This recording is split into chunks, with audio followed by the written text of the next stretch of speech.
Okay, I'm gonna go ahead and call this meeting to order. Unfortunately, we don't currently have a quorum to handle any business, but fortunately, we don't have anything to vote on, so this meeting will be strictly information, just imparting information on each other, no decisions to be made at all, okay? I don't know if I need an approval of an agenda. I don't think I can even get that, huh?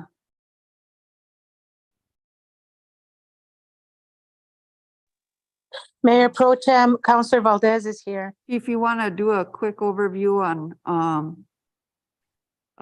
first of all, thank you, Counselor Didi, for attending. Unfortunately, Counselor Denise is caught in something at work, budgetary, and Counselor Dennis is not available. So we're just gonna go ahead and listen to information imparted. There are 3 different items that the chief needs to cover, and then I'd like to hear from Assistant Fire Chief John Wickersham concerning where we're at with the fire department on La Jolla Street. And Judge Madrid is not attending either as he's out of town, so it should be a very quick meeting, maybe 30 minutes, guys, so I'll go ahead and yield to. Yeah, I'm gonna allow you to go ahead. Go. Did you sign in? Do we have? You're so cute. Go ahead, Bethany.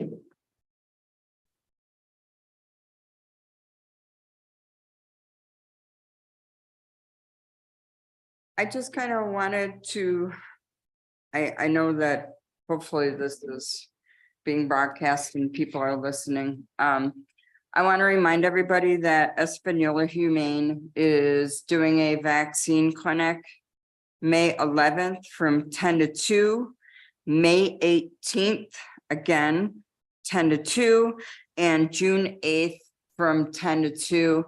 And that will be at the clinic over here across from the shelter itself. And the other thing I wanted to reiterate is if you notice that your dog is getting sick right now, parvo is extremely high in town. If you notice that your dog is starting to get sick, not eating, vomiting, bloody diarrhea, anything like that, get it to the vet as soon as possible. Parvo is running extremely high these days in Espanola, and puppies are not, it's hard to survive. If you're lucky, they will survive through it. So that's why these vaccine clinics are so important. It's a free vaccine clinic. Also a reminder that Espanola Humane does free spay neuters. They also microchip and do vaccines at the same time. There's a lot of puppies and kittens being born right now, and we're trying to prevent that because there is a huge intake going on right now at the shelter. Adoptions are cheap. Stop on by if you're looking for a dog, a cat, or a kitten or a puppy. But please call the shelter to get an appointment for spay neuter, get your pets Yeah, phone number. fixed. The phone number for Espanola Humane, 2 seconds, I can actually get it for you. It is 505-753-8662. It will prompt you if you're getting a spay neuter to the clinic to schedule an appointment. You can also try online. Sometimes, even if it's not available to do an online appointment, you can call the clinic and they can schedule you one via phone. Thank you so much for all that information. It's very relevant to what's happening with the pets in our community.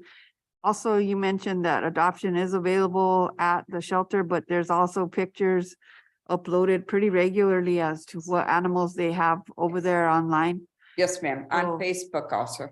and on Facebook also. Okay, thank you so much.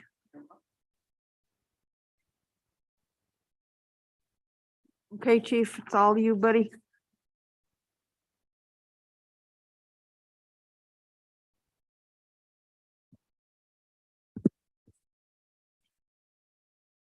Good evening, Mayor Pro Tem, governing body, listening, illustrious guests. I'm here tonight to talk a little bit about what's going on with the Espanola Police Department. I think one of the biggest things that we wanted to talk about is that we are going in the direction and we are looking at potential, what's the word? It's accreditation within the department. We have taken our first steps. Part of those steps include a recent audit that we went through. I believe we've attached some of the criteria. This is an audit that was conducted for CJIS System Officer and Information Security Officer. What it does is it's looking at how well we maintain the security, physical security of our building, and how well we maintain the security of information that's conducted within our facility. If I'm not mistaken, there was 39 different categories. Of those 39, we had, I believe, 7 that needed a little more work on our behalf. Now, that work was coming from the side of City Hall. It had to do a little bit with our IT. We have to reach out with our IT, but it's a first step, and it was a positive step in that the CJIS security policies and procedures that we had been supplied with, that we were actually on course with those. One of the things that we're looking at is that something, for instance, any guests that come into our building should either be escorted or we should have previously run their fingerprints. All this is doing is protecting the information within the facility and that nothing gets out that shouldn't get out, or either allowing information that shouldn't be public to become public. So I was very happy. It was a pretty intensive audit. They spent a few hours with our administrative staff going through all our policies, all our procedures. So it was a good step forward, and it shows us that potentially accreditation is in the cards for us, and maybe we can achieve that step. I know it's not going to be an easy one, but I think it'd be something for the Espanola Police Department to be able to say that we have reached accreditation, which shows that our policies, our use of force policies, our policies dealing with the community, our pursuit policies, any policy to include some of the biennium training that we have for the Safe Pursuit Act, everything that falls underneath the department, and we have policies that address it, and we have procedures, will help us with accreditation, which I think is a positive step for our department. So that was the first step that we did. We wanted to kind of see it. It's not a pass fail. It's just where are you at? So we were happy where we were at. And before I move on to the second point, Madam Chairman, if you have any questions in reference to that audit. I just want to know, like, will they be providing you with a report on what their findings were? When does that come? What's the time for that? We did receive an initial report and that just talked about which of those 39 areas they had comments on it. And the ones that didn't have comments, that they needed more work, were the ones where we have to interact more with our IT department. And it has to do with a lot more of the information that's on the emails or how we interact with each other.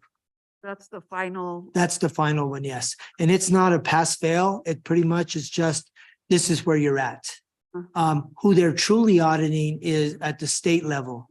So what they do is they conduct audits with police departments, and the state is actually the entity that receives the final grade. So we, in essence, are helping by doing our share for them. What will be the next step for this department? Next step for us will be to look at those areas that they asked us to either shore up or just have better communication. And then we'll submit that once it's completed. And we'll start looking into what an actual accreditation process is going to be, whether it's going to be with the New Mexico Municipal League or with the nationwide standard, which is a CALIA accreditation. Right, that's very important. I like that. So thank you so much for that. We'll move on. The move that we had. Yeah. The move that we had, we are, for the most part, for all intents and purposes, there is a photo that is attached with the packet that shows our new building. This was the old U.S. Forest Service building that had been unoccupied for quite a bit. I love the insight that the governing body had and that we had this building there. And unfortunately, it had been broken into several times.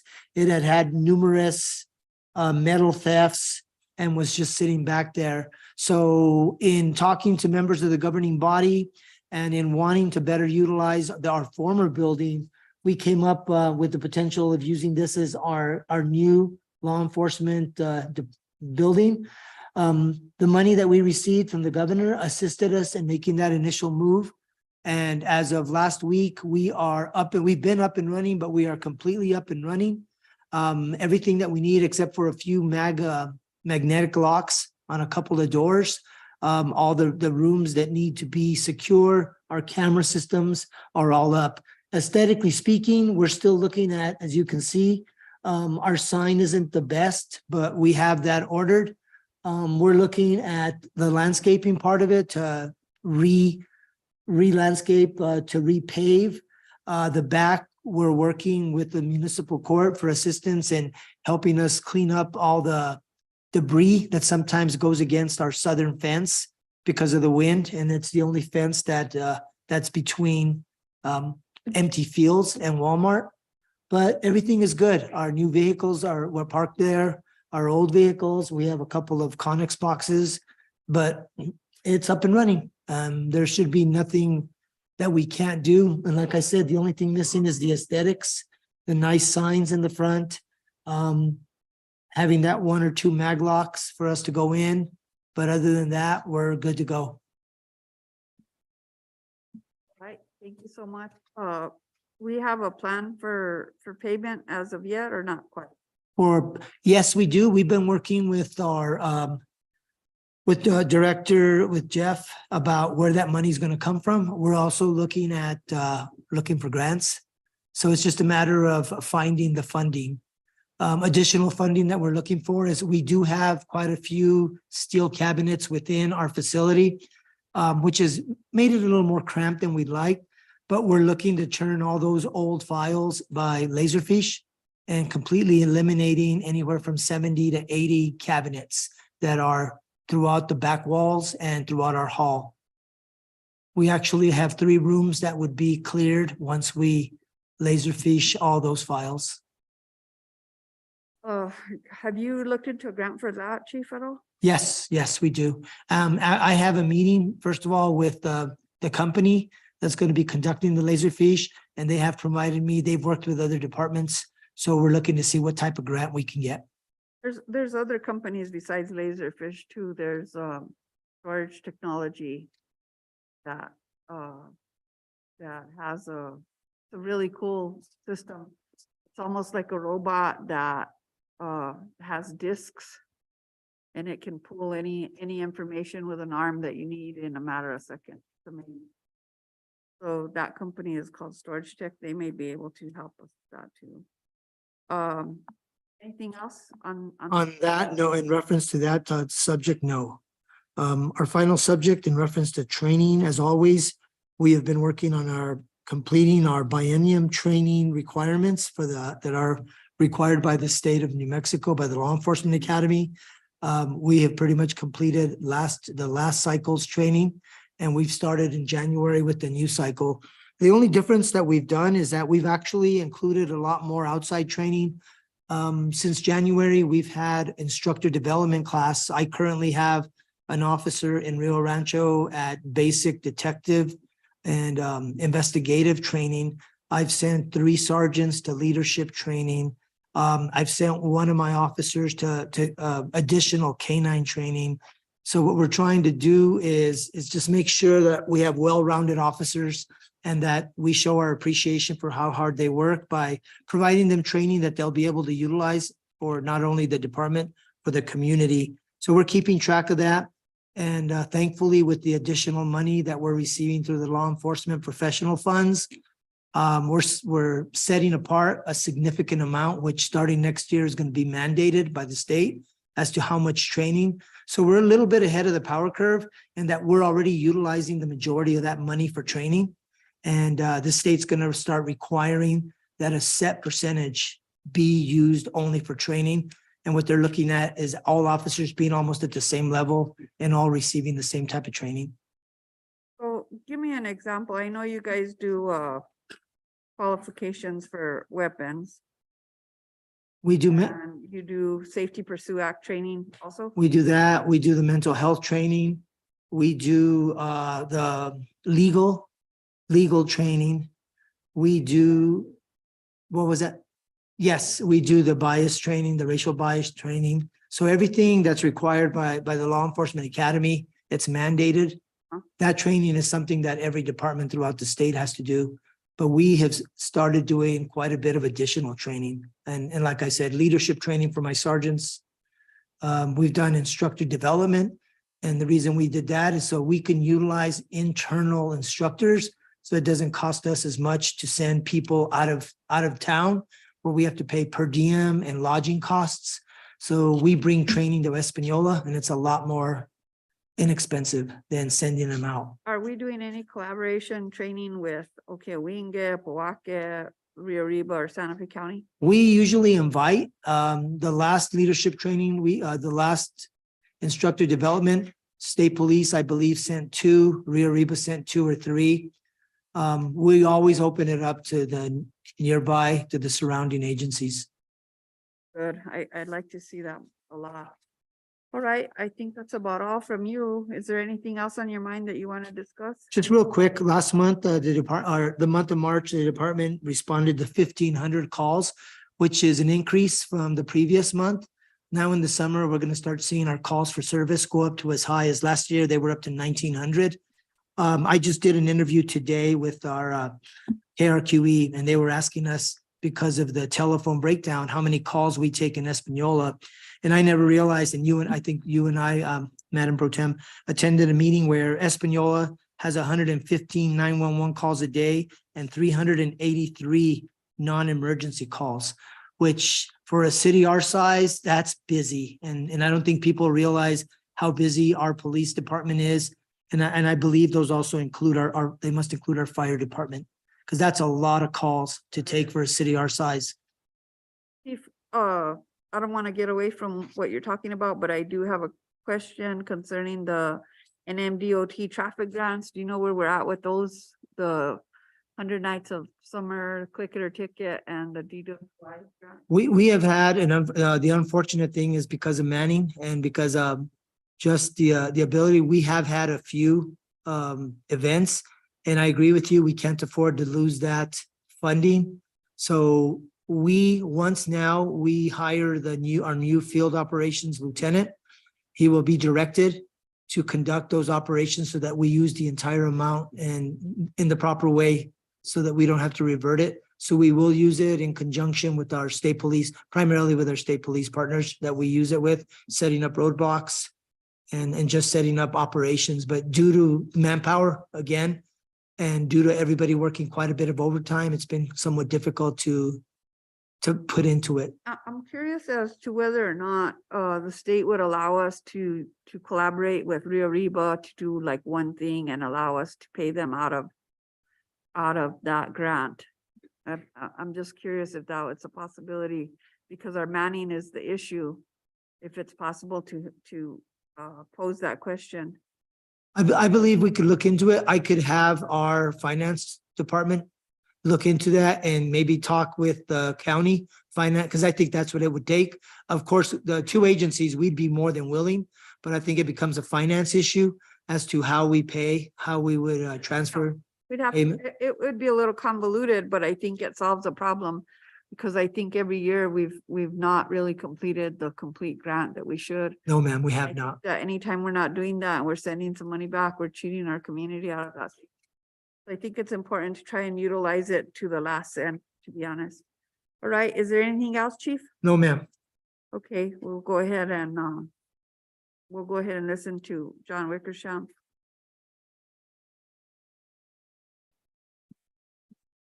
Evening. Good evening. Good evening, Mayor Pro Tem, governing body, members of the community. Thank you for having me. John Wickersham, Assistant Chief, Espanola Fire Department. I'm here with our new president for the union, Alex Suazo. He's going to update us on some events that the union's union has had. I'll update you on La Jolla real fast. We are ahead of schedule. We are waiting for, well, the concrete should be dry. We poured concrete about 3 weeks ago. It had to take 2 weeks to dry. We're waiting for the building still. It was supposed to be here already. They said any day it should be here. So once we get the building, we're gonna erect the building and start the shell of the building for La Jolla and get that done. And then move into the interior to get that done. It shouldn't take long to erect the building. It's just steel structure, beams and I-beams, and then the walls go up pretty quick. So it shouldn't take too much longer after we get the building here. It should go up pretty quick, and then the interior shouldn't take too long either. So that's exciting news. We did purchase the house behind La Jolla with capital outlay money. So we are looking into moving that house somewhere. If that's the case, we can't pay for that out of capital outlay because that money is not for that. We can demo the house. I just had something go through my mind real quick. Is it possible that that house could be utilized for a fire station at the top? Could it be redone? What we really need are bays. So, but I have thought about that for the waste management. You know, they could turn that into an office. And utilize it for their office, and you know, it has everything that they need. So yeah, so we can demo it with capital outlay money, but we can't move the house. But that's the next step, is to look into where we're gonna move that house, if we can, or demo it. So hopefully that's gonna be here within this next month. We can do that. They're doing some research on what it would cost to, and see if it's even possible. To move it. Yeah. Two things, either, put it out for bid and let somebody utilize it as a home, you know, we're house short here in Espanola. Yeah. Or utilize it for something that would benefit the whole community also. Yeah. Those are two things that come to my mind when I think about that possibility. I'm not really sure, like, I'm only one member of this governing body. I'm not really sure what everybody else is thinking about it, but I've had a lot of thoughts concerning that, and hoping that we don't have to destroy it to get it out of there. Yeah, yeah, if we can move it and move it to another location and utilize it, that would be the best option. So, yeah, it's a nice house. So that's the update on La Jolla. We did put out to bid the plans and designs for a training facility. We got that awarded in the last council meeting. It was awarded to a Living Design Group out of Taos. So we're gonna meet with them and start designing the training facility for up at the Armory. Yep, exciting. So I'm hoping that once we get La Jolla project done, we'll have about $1 million after, with that project complete, to left over, and then we have about 700,000 in another pot that we're gonna transfer over to get that started. And I'll give you some That's enough to finish the first phase of that. I do. So we went to the FDIC, which is a huge international convention in Indianapolis last week. Me and Pablo. Over 30,000 firefighters at this convention from all over the world, Japan, Australia, Mexico, just all sorts of firefighters from everywhere. Over 800 vendors. So we did talk to 5 vendors that actually do training facilities and burn buildings. So we talked to 5 different contractors.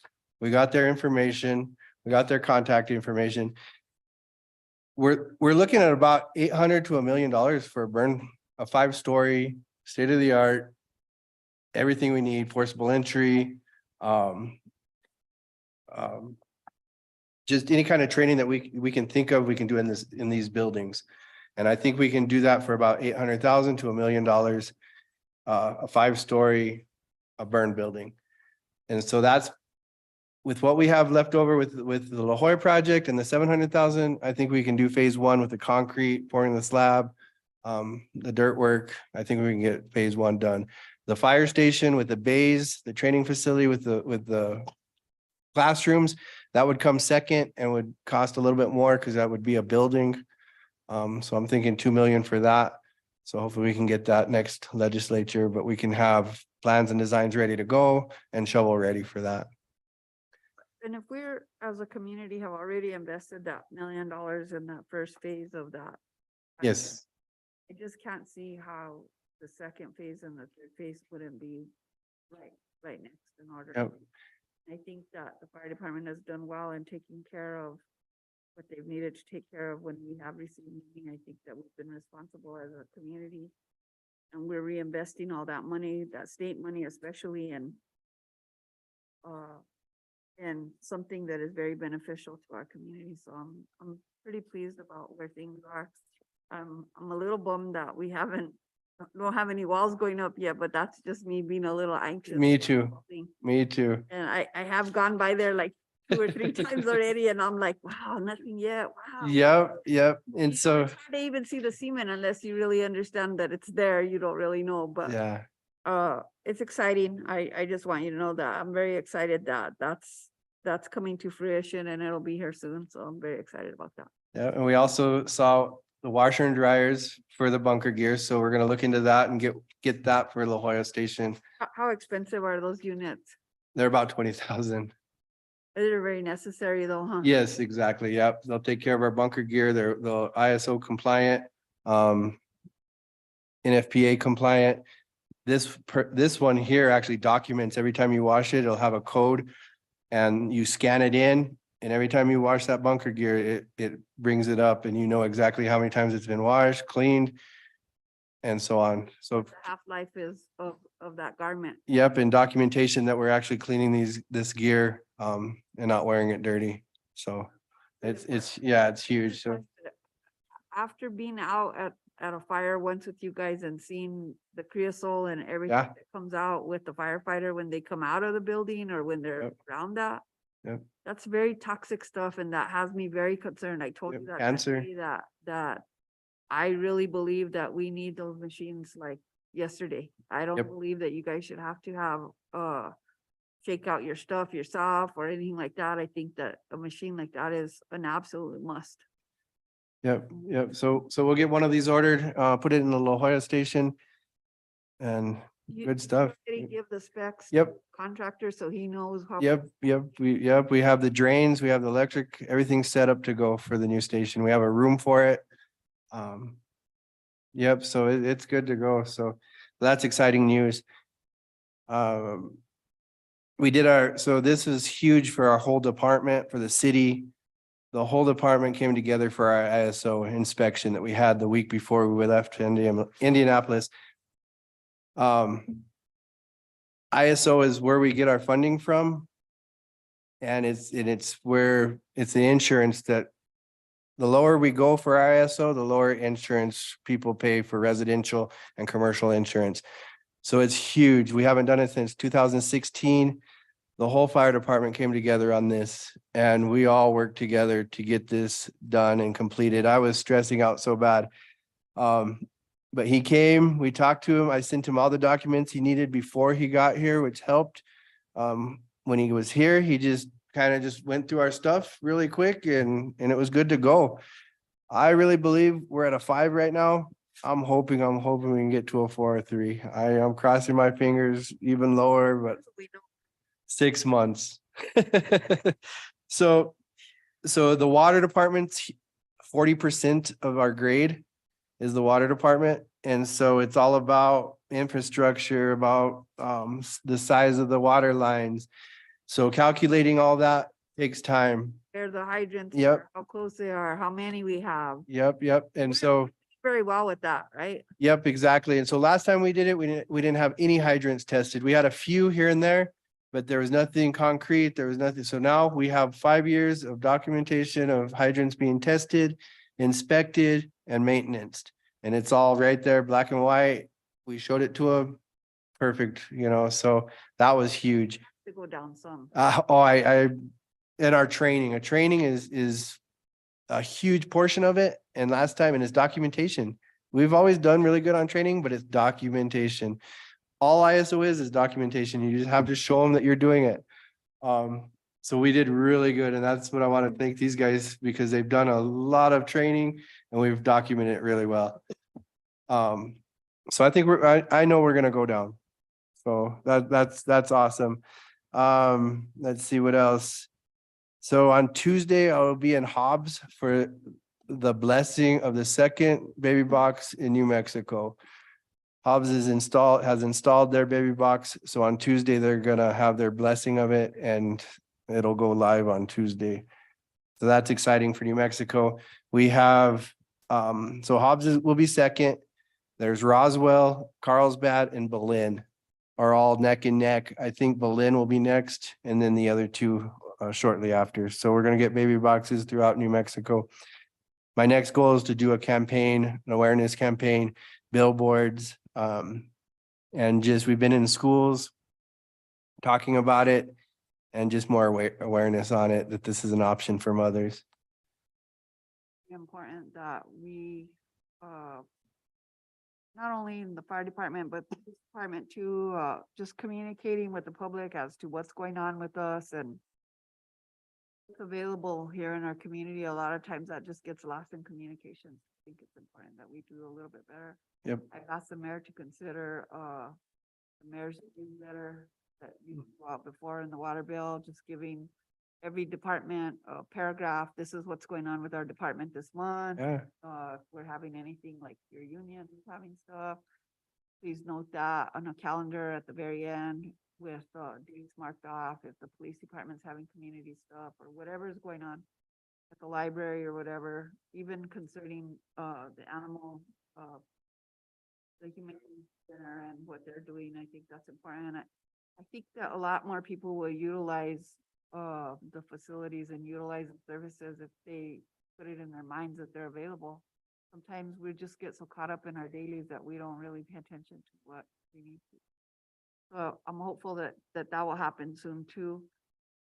Anything else, John, besides what add about what's going on with the union and what they have coming up?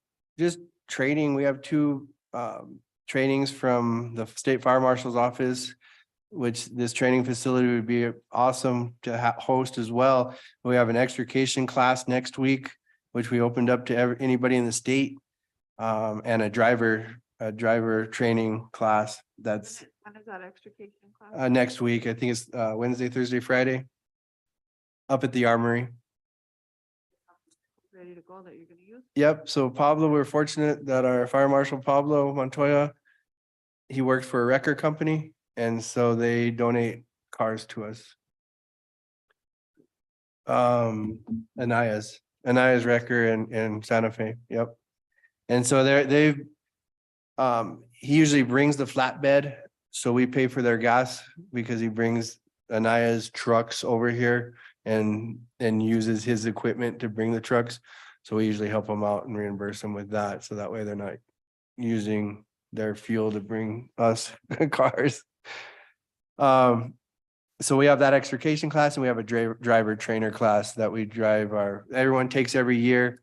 And that's just for a ladder truck and for our engines on the big equipment. Being documented, correct? Yep. So these are certs. Everyone will get a certification for these classes, state certified. We had a structure fire 2 nights ago, mutual aid from, of course, all of our partners. La Masia was there, Awasana, San Juan, Santa Clara came out. So we just want to thank them. And Follow up with that gentleman that lost his house with Red Cross and stuff? yes, yep. So we went back the next day. We did a little bit better investigation. We believe that it was caused by a portable space heater. So we just want to raise awareness for that. If you're using a space heater, keep it 3 feet away from anything that could catch fire, from anything, 3 feet away from anything. Don't use the extension cords or the multiple plugins. So just raising awareness for that as well. So yeah, that's all I have. I'll turn it over to President Suazo. So good evening, Mayor Pro Tem, governing body and members of the committee. So I just wanted to kind of just talk a little bit about what our union has done for the month of April Like Assistant Chief Wickersham said, we've been pretty busy in the month just because of the ISO. So the whole team has really put in a lot of effort to make sure that this ISO was perfect and helped these guys just to get their ducks in a row and make it look good on our end. While we're doing that, we also did, especially a lot of events. So as part of the union, what we do is we get a lot of requests from different organizations within the city that ask us to, show our presence and stuff. So some of the events that we had 8 Northern Indian Post Council actually reached out to me last week, and it was kind of a last minute thing, but they wanted some presence of public safety.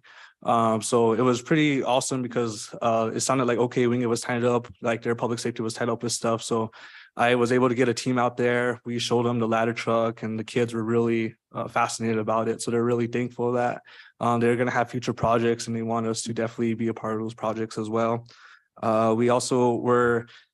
We also helped out with the Steve Stucker, kind of the farewell ceremony, which was really cool because we actually put up the flag for him. He was really thankful, talked to him after, and he was just really happy to have that flag there for him. So just little things like that is just showing like our presence and what we like to do for our community. A big event that we have coming up is we've actually teamed up with American Red Cross, and their program that they have is called Sound the Alarm. And what it is American Red Cross actually donates smoke detectors, and they actually purchase the smoke detectors, and they work with fire departments across, the nation. So what they do is we kind of tell them what areas kind of that we see that need kind of some TLC with some smoke detectors. So this year, this is our first time doing this program. So we actually teamed up with them. It's going to be on May 6th that we are going to go to Cook's Mobile Home Park and install smoke detectors in every trailer in that trailer park. And so this is a really awesome event just because this is something that is new in our city. And this is one thing that we want to do to kind of better our city, keep it more safe. So this is nothing came out of our pocket. This is all done by American Red Cross. They purchased all the smoke detectors. So 91 homes and Cook Mobile Home Parks will get at least one smoke detector or even more installed in your home. And I would just like to say if any of like the counselors or governing body would like to volunteer that day and help with the installation or just show the presence as well, we're going to meet at the main station around 8:30. That's where everyone's going to meet at the main station. Yes. Yep. Coffee, refreshments, everything. We have everything planned. Donuts, everything. Yeah. Donuts, I just opened the box and smelled. And that's pretty much all I have. So thank you. All right, you guys are awesome as always. Thank you, Chief Michelle, for everything you guys are doing in our community. I know you are running ragged, and I hear the sirens day and night. So we appreciate what you guys are doing. Thank the fire department and the union for everything they're doing to improve Espanola and to stay positive with everything that the fire department's always doing. I just want to special thank you guys for knocking out that fire. I mean, that could have been a whole lot worse. There were structures all around that house. The fence was wood. I mean, there was a lot of fuel there to feed that fire and it could have gotten way out of control very, very fast. So you guys did an incredible job. I don't know who called that in, but it was knocked out pretty darn quick. So you guys are doing amazing work there. And just continue to do what you guys are doing. I love these events especially with this smoke detector. I wish that the city could do more than just cooks. I wish that we could figure out a way to invest a certain amount of money. Possible if you could ask the Red Cross if they get a good deal on them, if we could go through them to possibly purchase an extra 500 or an extra 200 or whatever it is, and see if we can't have some that people who need one can pick one up. Yeah, that's definitely something that we can do. This is just, like I said, the first time that we're doing this. And like pretty much my goal is to start hitting every year, try to go a different mobile home park. Yeah. We'll start from Cooks now. It's just Cooks was one where we seen most of the fires. Some of the homes were vacant and we battled more fires there. And even like when we respond to calls, we would see some homes that don't even have smoke detectors. And we just wanted to hit that area more because it was kind of more of a high risk. But this is definitely something that we want to do annually and try to, push forward, and hopefully every home in Espanola would have a smoke detector. I agree. I think they definitely save lives, And especially. I did factor that into our budget. So if you look at our budget this year, there is some money that we did factor in for public awareness and public outreach. How much was that, John? Do you know? I think it was like 4,000. Oh, wow, good. Yeah, so, and that's what that money would go to, is to buy some smoke detectors and just stuff to give out to kids and. Emotional safety exactly. issue, Yep. yeah. Okay, guys, all of you guys are doing an incredible job. I thank you from the bottom of my heart for everything that you're doing. Thank you, ma'am, for what you do for us, and thank you guys all for being here. Bethany, thank you for your time. We appreciate you. Counselor Didi Valdez, I appreciate you being online. Thank you for loaning your ear this evening and for attending the meeting. We appreciate you with everything we are. I will call you later. Thank you. Good night.